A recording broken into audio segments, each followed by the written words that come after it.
এর পাশাপাশি সমাজের সকল স্তরের মানুষের প্রতিনিধিত্ব ও স্বার্থ নিশ্চিত করার জন্য এবং জুলাই গণঅভ্যুত্থানের বার্তাকে প্রতিফলিত করার জন্য সাংবিধানিক সংস্কারের প্রয়োজন আমরা অনুভব করছি। এসব বিষয়ে সংস্কার করার প্রাথমিক পদক্ষেপ হিসেবে আমরা প্রাথমিকভাবে 6টি কমিশন গঠন করার সিদ্ধান্ত নিয়েছি। এসব কমিশনের কাজ পরিচালনার জন্য বিষয়ভিত্তিক অভিজ্ঞতা বিবেচনা করে 6 জন বিশিষ্ট নাগরিকের নেতৃত্বে এই কমিশনগুলো পরিচালনা করার দায়িত্ব দিয়েছি। এরপর আরও বিভিন্ন বিষয়ে কমিশন গঠন করার প্রক্রিয়া আমরা অব্যাহত রাখব। নির্বাচন ব্যবস্থা সংস্কার কমিশনের প্রধান হিসেবে দায়িত্ব পালন করবেন ডক্টর বদিউল আলম মজুমদার। পুলিশ প্রশাসন সংস্কার কমিশনের প্রধান হিসেবে কাজ করবেন জনাব সরফরাজ চৌধুরী। বিচার বিভাগ সংস্কার কমিশনের প্রধান হিসেবে দায়িত্ব পালন করবেন বিচারপতি শাহ আবু নাঈম মুমিনুর রহমান। দুর্নীতি দমন সংস্কার কমিশনের প্রধান হিসেবে দায়িত্ব পালন করবেন ডক্টর ইফতেখারুজ্জামান।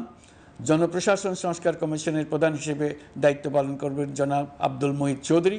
সংবিধান সংস্কার কমিশনের প্রধান হিসেবে দায়িত্ব পালন করবেন ডক্টর শাহদিন মালিক। এসব কমিশনের অন্য সদস্যদের নাম কমিশন প্রধানদের সাথে আলোচনা করে ঠিক করা হবে। কমিশনগুলোর আলোচনা ও পরামর্শ সভায় উপদেষ্টা পরিষদের সদস্য, ছাত্র, শ্রমিক জনতা আন্দোলনের প্রতিনিধি, নাগরিক সমাজ ও রাজনৈতিক দলের প্রতিনিধিরা উপস্থিত থাকবেন। পূর্ণাঙ্গভাবে গঠিত হওয়ার পর কমিশন আনুষ্ঠানিকভাবে তাদের কাজ আগামী 1 অক্টোবর থেকে শুরু করতে পারবে বলে আমি আশা করছি এবং এটি পরবর্তী 3 মাসের মধ্যে সম্পন্ন হবে বলে আমরা ধারণা করছি। কমিশনের রিপোর্টের ভিত্তিতে সরকার পরবর্তী পর্যায়ে প্রধান রাজনৈতিক দলগুলোর সাথে পরামর্শ সভার আয়োজন করবে। চূড়ান্ত পর্যায়ে ছাত্র সমাজ, নাগরিক সমাজ, রাজনৈতিক দলের প্রতিনিধি, সরকারের প্রতিনিধি নিয়ে ব্যাপক ভিত্তিক 3 থেকে 7 দিন ব্যাপী একটি পরামর্শ সভার ভিত্তিতে সংস্কার ভাবনার রূপরেখা চূড়ান্ত করা হবে। এতে এই রূপরেখা কীভাবে বাস্তবায়ন হবে তার একটি ধারণাও দেওয়া হবে।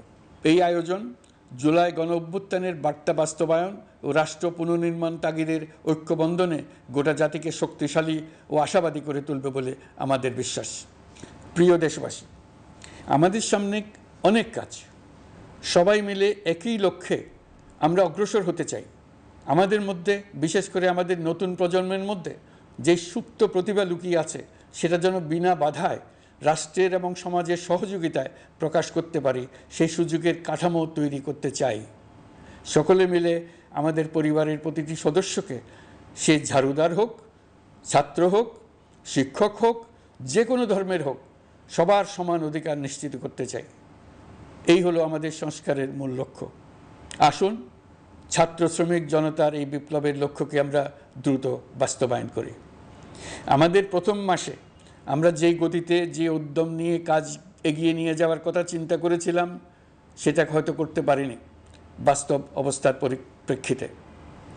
দেশের আইনশৃঙ্খলা পরিস্থিতি স্বাভাবিক রাখা গেলে আশা করি আমরা আমাদের গতি অনেক বাড়াতে পারব। এই জন্য দেশের সকল মানুষের কাছে শিক্ষক, ছাত্রছাত্রী, কৃষক, শ্রমিক, পেশাজীবী, বড় ব্যবসায়ী, ক্ষুদ্র ব্যবসায়ী, দিনমজুর, গৃহিণী সকলের সহযোগিতা চেয়েছি।